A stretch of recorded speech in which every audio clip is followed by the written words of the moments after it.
थे आप सभी का पृथ्वी लोक पर। मेरे आंगन में एक लंबा छरहरा पेड़ था। वह उन पेड़ों में से था जो सीधे लंबा बढ़ा चला जाता है।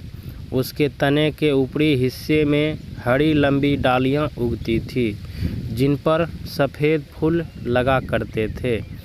बरसात के मौसम में जैसे ही जोर की बौछारें आती, ये झरझर गिरकर ज़मीन पर खुशबूदार कालीन सा बिछा देते। चूँकि आंगन में वही सबसे बड़ा वृक्ष था, सो सांझ में वह पक्षियों का बसेरा बन जाता। सूरज ढलते वह वृक्ष मुखर हो उठता।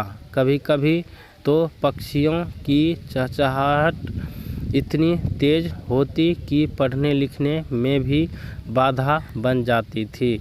वह वृक्ष, वे पक्षी और सबको घेरता हुआ सुरमई संधि प्रकाश मेरे संध्या ध्यान का हिस्सा बन गए थे। मैं तब ओशो से मिली ही थी और ध्यान में डूबने लगी थी। जब कोई ध्यान की ओर मुड़ता है तो सबसे पहली बाधा जो आती है वह है विचार की। आंखें बंद करते ही इतने विचार भिन भिनाने लगते हैं कि समझ में नहीं आता क्या करें इनका। एक दिन मैं ओशो की किताब पढ़ रही थी, जिसमें उन्होंने एक कहानी कही है। एक धनी आदमी तीर्थयात्रा पर जाते हुए अपना घर नौकरों के हवाले कर गया। उसकी यात्रा लंबी चली, जितना उसने सोचा था उससे भी अधिक समय लग गया। एक दिन अचानक मालिक वापस लौटा तो पूरे घर में जैसे भूचाल आ गया। पूरा घर अस्त व्यस्त स्थिति में था। सारे नौकर फटाफट साफ सफाई में जुट गए। मालिक को कुछ कहने करने की ज़रूरत नहीं पड़ी, क्योंकि वह मालिक था।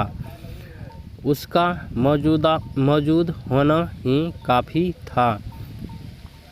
ओशो कहते हैं, तुम्हारे मन का भी यही हाल है। इसमें नौकरों का राज है और मालिक गायब है। नौकर हैं तुम्हारे विचार, खूब उद्यम मचा रहे हैं। तुम उन्हें हटाने की कोशिश करते हो तो वे नहीं हटते, क्योंकि हटाने वाला भी एक विचार ही है।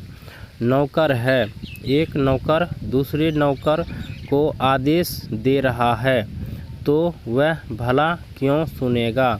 मालिक को ले आओ।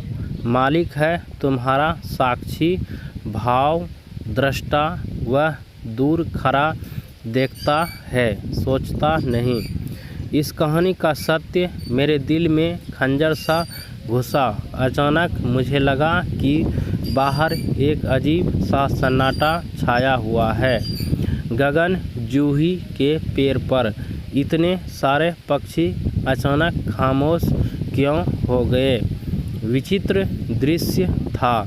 सारे पक्षी मौजूद थे, लेकिन दम साधकर बैठे हुए।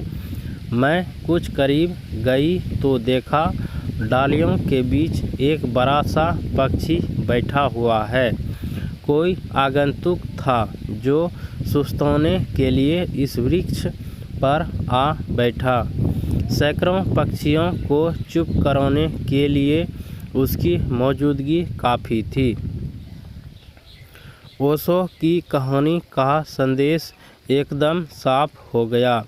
मालिक आ गया था, नौकर चुप हो गए। विचारों से क्या लड़ना, वे तो नौकर हैं। मालिक को बुलाओ। समाप्त। यह एक अद्भुत कहानी जो कि यदि आप इसे जीवन में अमल करते हैं तो निश्चित तौर पर आपका जीवन सफल होगा।